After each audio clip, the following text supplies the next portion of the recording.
हैं कि शुक्रवार के ट्रेडिंग सेशन में एफआईएस ने क्या किया। ट्रेंड जो है वो अभी वैसे के वैसे ही बरकरार है। एफआईएस की सेलिंग इंटेंसिटी जो है वो अभी बरकरार है। उसके ठीक सामने डीआईएस जो है खरीदारी कर रहे हैं। आपकी टीवी स्क्रीन पर एफआईएस डीआईएस के आंकड़े आ जाएंगे। एफआईएस ने शुक्रवार के ट्रेडिंग सेशन में कैश मार्केट में करीब 7,819 करोड़ की बिकवाली की है। इनके ठीक सामने डीआईएस ने करीब 6,087 करोड़ की खरीदारी की है कैश मार्केट में। अब आइए वायदा बाजार के ट्रेंड को देखते हैं। वायदा बाजार में एफआईएस की खरीदारी which is again a positive.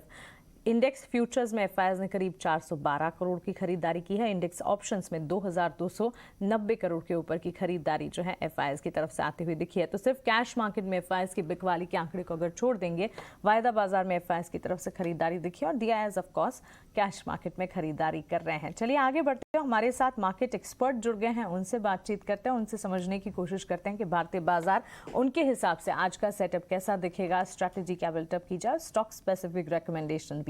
Ajit Mishra हमारे साथ जुड़ गए हैं। अजीत, गुड मॉर्निंग, स्वागत है आपका 18 नाउ स्वदेश पर। पिछले हफ्ते तो बाजार ने काफी चैलेंजिंग वीक फेस किया है। 15,300 के नीचे निफ्टी ने क्लोजिंग दिखाई है।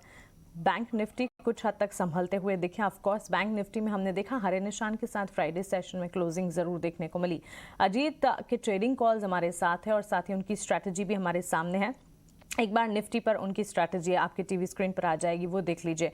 निफ्टी में सपोर्ट जो अजीत के हिसाब से 14,800 से 15,000 तक नजर आते हुए दिख सकते हैं। 15,293 की क्लोजिंग थी फ्राइडे सेशन में। बिकवाली के साथ निफ्टी में क्लोजिंग 15,300 के नीचे देखने को मिली थी और आज के लिए सपोर्ट जो है 14,800 से 15,000 के बीच आपको मानकर चलना चाहिए। अब इसके अलावा रेजिस्टेंस की अगर बात करें 15,550 और 15,700 ये एक दायरा है। 15,550 से 15,700 इस दायरे को आप एक मजबूत रेजिस्टेंस के तौर पर भी मानकर चल सकते हैं। और हायर रेंज यहाँ पर लेवल्स जो हैं वो फ्रीज होते हुए नजर आ सकते हैं। 15,700 तक जाने के अटेम्प्ट भी निफ्टी कर सकता है, तो इस लेवल पर भी खास तौर से नजर रखनी चाहिए। तो निचले स्तरों की अगर बात करें 14,800 से 15,000 के लेवल्स तक आप एज सपोर्ट मानकर चले और 15,550 से 15,700 के रेजिस्टेंस को मानकर चले तो क्लियरली 15,700 के लेवल्स को बाजार आज टेस्ट करता हुआ दिख सकता है। इसके ठीक पार अगर जाते हैं तो बाजार में एक पॉजिटिविटी जरूर नजर आएगी। इसके अलावा बैंक निफ्टी की अगर बात करें, बैंक निफ्टी में 31,600 से 32,000 इसे अजीत मानते हैं मजबूत सपोर्ट के तौर पर। 32,743 की क्लोजिंग हमने फ्राइडे सेशन में देखी है, तो क्लियरली 31,600 से 32,000 इस दायरे को आप एक मजबूत सपोर्ट के तौर पर मानकर चलें। ऊपरी स्तर पर अगर रेजिस्टेंस को समझने की कोशिश करें 33,200 से 33,700 इस दायरे को आप मजबूत रेजिस्टेंस के तौर पर मानकर चलें तो क्लियरली 33,700 तक के लेवल्स को आज बाजार जो है यहाँ यानी कि यहाँ से जो यहाँ क्लोजिंग हमने पिछले सत्र में देखी है वहाँ से कुल 1000 अंकों के लेवल्स को टेस्ट करता हुआ बाजार दिख सकता है। 33,700 के ऊपर अगर जाता है तो पॉजिटिविटी बिल्कुल कायम रहती हुई दिखेगी। ऑफ कोर्स फ्राइडे सेशन में भी हरे निशान के साथ बाजार को संभालने का काम बैंक निफ्टी ने ही किया है। स्टॉक स्पेसिफिक रिकमेंडेशंस की अगर बात करें, 2 स्टॉक कॉल्स आई हैं अजीत की तरफ से। आप एसीसी और एसबीआई पर अजीत की तरफ से सेल कॉल्स इनिशिएट करके चल सकते हैं।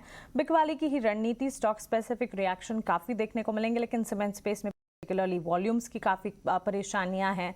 सीमेंट स्पेस में प्राइस हाइक का ट्रेंड जो है वो अब रिवर्स होता हुआ दिख रहा है। जहां पर प्राइसेस बढ़ती हुई दिखी थी वहां पर अब कमजोरी, प्राइसेस जो हैं तमाम कंपनियां काटती हुई देख रही हैं। तो क्लियरली जो कार्टेल है वो भी कटता हुआ नजर आ रहा है। साथ ही इनपुट कॉस्ट प्रेशर जो है वो सीमेंट स्पेस को काफ़ी हद तक परेशान कर रहा है। इसी के चलते तमाम एक्सपर्ट सीमेंट स्पेस पर फिलहाल सेल्स की ही कॉल दे रहे हैं। एसीसी बिकवाली की रणनीति यहाँ पर आती है 1960 के टारगेट्स को आप मानकर चल सकते हैं। 2110 का आपको एक स्टॉप लॉस लगाना होगा।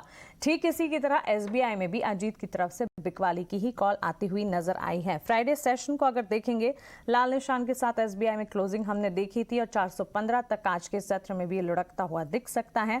455 का आपको यहाँ पर एक स्टॉप लॉस लगाना होगा। तो क्लियरली 2 कॉल्स हैं स्टॉक स्पेसिफिक रिकमेंडेशन के तौर पर, दोनों की दोनों बिकवाली की अजीत की तरफ से, और साथ ही इंडेक्सेस पर रेजिस्टेंस और सपोर्ट के लेवल्स आपके टीवी स्क्रीन पर। लेकिन चलिए आगे बढ़ते हैं और अब समझ लेते हैं कि खबरों के दम कौन से शेयर्स हैं जो कि फोकस में रहेंगे। शुक्रवार को बाजार क्लोज होने से लेकर आज तक कौन सी खबरें हैं जिस पर आपको फोकस करना चाहिए, बताने के लिए पूजा हमारे साथ मौजूद है। पूजा बताएं। जी कुछ अहम खबरों की बात करें तो आज एफएमसीजी शेयरों पर नजर रखिए। एचयूएल, ब्रिटानिया, नेस्ले ये कंपनियां आज फोकस में रह सकती हैं क्योंकि पाम ऑयल की कीमतों में काफी गिरावट हुई है। इस खबर को हम पिछले हफ्ते भी ट्रैक कर रहे थे कि धीरे धीरे यहाँ पर गिरावट आना अब शुरू हो रही है। अगले एक दो हफ्तों में इसका रिफ्लेक्शन इसका फायदा कंज्यूमर्स को भी मिलते हुए दिखाई देगा। इस वक्त अगर हम देखें तो पाम ऑयल के जो दाम है वो $1300 प्रति मेट्रिक टन के नीचे आ चुके हैं। तो काफी निचला स्तर पाम ऑयल ने छू लिया, काफी गिरावट यहाँ पर आई है। तो इसका आज फायदा एचयूएल, ब्रिटानिया, नेस्ले जैसी कंपनियों को मिलता हुआ दिखाई देगा। अब बात करते हैं कच्चे तेल की, जिसकी कि थोड़ी देर पहले हम आपको लेवल्स भी बता रहे थे कि 1300 के लेवल्स को टेस्ट कर रहा है कच्चा तेल। और पिछले हफ्ते ब्रेंट क्रूड में करीब 7% से ज्यादा की गिरावट भी दर्ज हुई थी और रिकॉर्ड ऊंचाई से 23% नीचे कच्चा तेल आ चुका है। तो ब्रेंट क्रूड की कीमतों में जो गिरावट आई है उसका भी असर आज कुछ कंपनियों में देखने को मिल सकता है। जैसे कि अगर पॉजिटिव बात करेंगे तो ये oil marketing company, airline, paint, tyre, cement जैसी कंपनियों के लिए ये पॉजिटिव है। नेगेटिव असर आज ओएनजीसी, ऑयल इंडिया और गेल जैसी कंपनियों में देखने को मिल सकता है। ये जो लेवल्स इस वक्त दिखाई दे रहे हैं, तो आज इन कंपनियों पर नजर रखिए। कुछ और खबरों पर नजर डालें तो एनएमडीसी भी आज फोकस में रहेगा। कर्नाटक सरकार ने माइंस को 20 साल के लिए रिन्यू किया है। कंपनी के कुमार स्वामी माइंस को भी यहाँ पर रिन्यू कर दिया गया है। अपोलो टायर्स पर नजर रखिए। बैठक हुई थी कंपनी की जिसमें कुछ बड़ी बातें निकल कर आई हैं। यहाँ पर कंपनी का कहना है अपोलो टायर्स का कि FY26 के लिए करीब $5 बिलियन आय का लक्ष्य कंपनी कर रही है। और इसके अलावा जो कामकाजी मुनाफा है, एबिटा मार्जिन है, वहां पर भी 15% से ज्यादा का अनुमान कंपनी मार्जिन के फ्रंट कर रही है। तो कुछ पॉजिटिव कमेंट्स आए हैं अपोलो टायर की तरफ से। आज स्टॉक पर भी नजर रखिए। अब डिफेंस स्टॉक्स भी हाल फिलहाल काफी फोकस में रहे हैं और आज BEL खबरों में है। कोर नॉन कोर एसेट्स के डिमर्जर को मंजूरी मिल चुकी है और नॉन कोर एसेट्स के लिए डिमर्ज के बाद एक अलग यूनिट भी बनाई जाएगी जिसे कि BEML लैंड एसेट्स के नाम से जाना जाएगा, जिसमें कि नॉन कोर एसेट्स कंपनी के होंगे। तो ये एक खबर यहाँ पर निकल कर आई है डिमर्जर से जुड़ी है, जिसके चलते आज BEML पर नजर रखिए। फेम इंडस्ट्रीज भी फोकस पे रहेगा जहां पर कुछ फंड एक्शन हुआ है। सेज 1 इन्वेस्टमेंट की तरफ से खरीदारी हुई है करीब 3.8 लाख शेयर्स की और 1020 के भाव पर ये शेयर्स खरीदे गए हैं सेज इन्वेस्टमेंट्स की तरफ से। श्री सीमेंट भी पर भी नजर रखिए। कंपनी आंध्र प्रदेश में जो अपनी एक कैपेसिटी लगाने वाली थी उसको मंजूरी मिल चुकी है। यहाँ पर क्लिंकर कैपेसिटी करीब 1.5 मेट्रिक टन पर एनम की होगी और सीमेंट कैपेसिटी करीब 3 मेट्रिक टन पर सालाना कैपेसिटी होगी। तो श्री सीमेंट भी देखिए अब इसके बाद अपना जो कैपेसिटी है वो बढ़ाते हुए नजर आ रही है, जिसमें कि कुल इन्वेस्टमेंट जो रिक्वायर्ड होगा वो 2500 करोड़ के आसपास का होगा।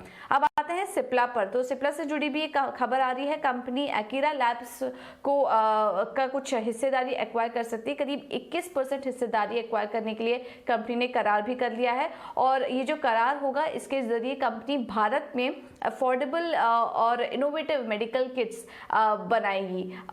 तो ये खबर आ रही है सिप्ला से जुड़ी, यहाँ पर भी आप नजर रखिए। और आखिर में एल्केम लैब्स की बात करते हैं। कंपनी की USA फैसिलिटी की जांच हुई थी। सेंट लुइस में स्थित ये फैसिलिटी है जिसकी की जांच हुई थी 6 से 17 जून के बीच, जिसमें कि करीब 3 आपत्तियां भी पाई गई, 3 ऑब्जर्वेशन भी पाए गए हैं। तो इसके चलते आज एल्केम लैब के स्टॉक पर कुछ असर देखने को मिल सकता है। पूजा शुक्रिया ये सारी की सारी खबरें हमें बताने के लिए। तो ढेर सारी खबरें हैं जिस पर खास तौर से आपको फोकस भी करना है। स्टॉक स्पेसिफिक रिएक्शंस देखने को मिलेंगे।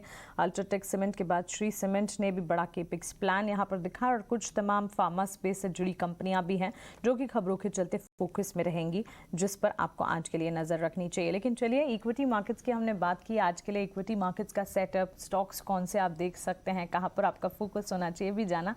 लेकिन कमोडिटी मार्केट के सेटअप को भी समझना होगा क्योंकि एनर्जी पैक की अगर बात करें, कच्चे तेल की चाल हम देख रहे हैं ऑलमोस्ट 6% ड्रॉप क्रूड में नजर आया है। क्लियरली 7 वीक के जो गेनिंग स्ट्रीक नजर आए थे, कच्चे तेल में बड़ा उबाल था, उसके बाद ये लूजिंग मोमेंटम नजर आ रहा है। घरेलू बाजार में भी कच्चे तेल की चाल में लाल निशान के साथ ट्रेड्स आप देख रहे हैं। देखिए इंटरेस्ट रेट हाइक की जो खबरें आती हुई दिखी, उसके बाद एनर्जी पैक की डिमांड को लेकर काफी ज्यादा कंसर्न्स बढ़ते हुए नजर आ रहे हैं, जिसका एक इम्पैक्ट वहां हम देख रहे हैं। बुलियन मार्केट में भी हमने फेड रेट हाइक के बाद एक फॉलिंग ट्रेंड देखा है, कमजोरी के साथ सोने चांदी की चाल में यहाँ पर कामकाज होता हुआ। लेकिन चलिए कमोडिटी मार्केट्स में आपको करना क्या चाहिए, एक्सपर्ट से भी एक बार समझ लेते हैं। साथ कुंवर जी ग्रुप के रवि दियोरा आप जुड़ गए हैं। रवि, गुड मॉर्निंग, स्वागत है आपका ET नाउ स्वदेश पर। शुरुआत एनर्जी पैक से ही करना चाहेंगे क्योंकि कच्चे तेल में जो एक बड़ा उबाल हमने देखा था फिलहाल वो थमता हुआ नजर आ रहा है। ये जो करंट ट्रिगर्स ग्लोबल मार्केट से आते हुए दिखे हैं उसी का असर है या फिर आपको लगता है कि ये जो उबाल है वो अब थमता हुआ दिखेगा? Good morning. जरूर से एज ए इकोनॉमी हमारे लिए एक पॉजिटिव चीज है कि क्रूड का दाम नीचे आ रहा है, बट आई थिंक जिस हिसाब से ट्रेंड बना इन पर्टिकुलर जो नेचुरल गैस में अनवाइंडिंग प्रेशर है, कॉल की कीमतें नीचे आ रहे, तो आई थिंक ये दोनों ही सेंटिमेंट थे जिस हिसाब से क्रूड को काफी अच्छा सपोर्ट मिला था। मुझे लग रहा है कि ये सेल ऑन राइज मार्केट हो चुका है। अब ज्यादा बड़े उछाल की प्रोबेबिलिटी शायद ये वीक में ना हो। पर्टिकुलर काफी मल्टीपल ट्रिगर्स है जिसमें सबसे बड़ा ट्रिगर डिमांड कंसर्न है, क्योंकि जिस हिसाब से जो सेंट्रल बैंकर्स का ध्यान है वो अभी तक ग्रोथ पे था, अब इन्फ्लेशन एंड साथ साथ में टाइटनिंग पे उसका ध्यान है, एंड ग्रोथ एंड एम्प्लॉयमेंट को वो कॉम्प्रोमाइज करना चाहते हैं इन्फ्लेशन के लिए। आई थिंक जब इन्फ्लेशन नीचे लाने के प्रयास हो और साथ में ग्रोथ नीचे आए तो आई थिंक आगे जाके जो डिमांड को कंसर्न रहेगा। एंड साथ में जिस हिसाब से यूरोपियन यूनियन भी ऐसा चाहता है कि वो कम अपना डिमांड रखे, कम इंपोर्ट रखे रशिया से और अदर नेशन से। आई थिंक ये सारे ट्रिगर को मिला के ऐसा लग रहा है कि नेचुरल गैस क्रूड दोनों में एक डाउन साइड का ही ट्रेड देखा जा सकता है।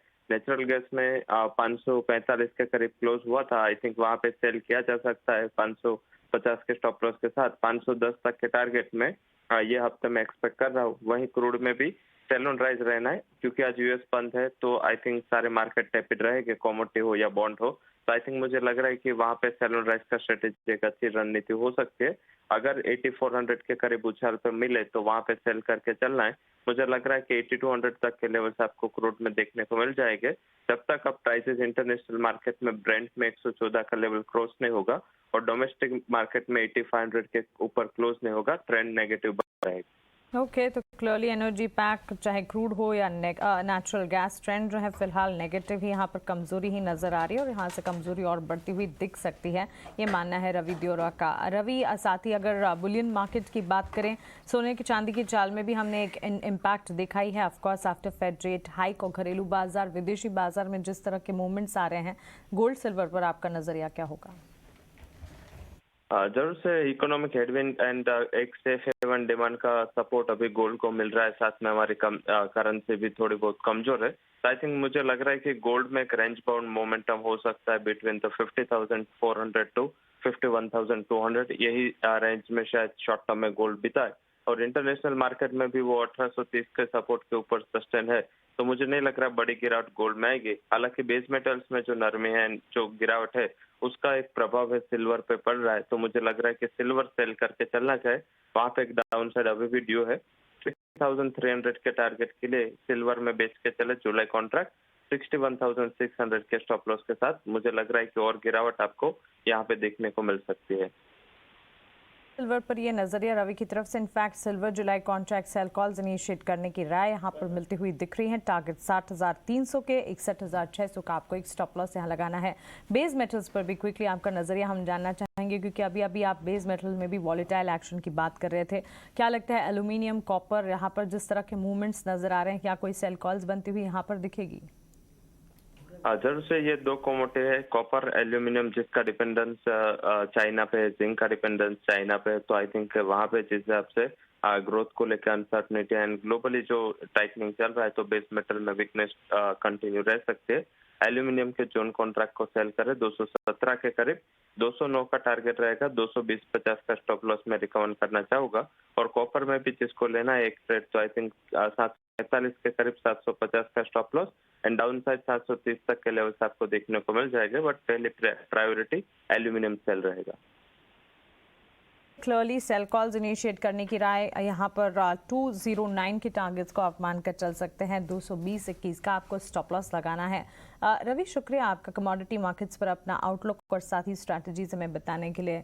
तो क्लियरली एनर्जी पैक में जो कमजोरी है वो हावी होती हुई और आगे दिख सकती हैं, चाहे फिर क्रूड हो या नेचुरल गैस हो। बुलियन मार्केट में सिल्वर में एक सेल कॉल इनिशिएट करने की राय रवि की तरफ से, और बेस मेटल्स की चाल में भी जो उठापटक हम देख रहे हैं उसे ध्यान में रखते हुए एल्यूमिनियम में सेल कॉल्स इनिशिएट करने की राय यहाँ पर बनती हुई दिख रही है। चलिए इन तमाम कॉल्स को और कमोडिटी मार्केट्स के अपडेट को हम टैप करेंगे, लेकिन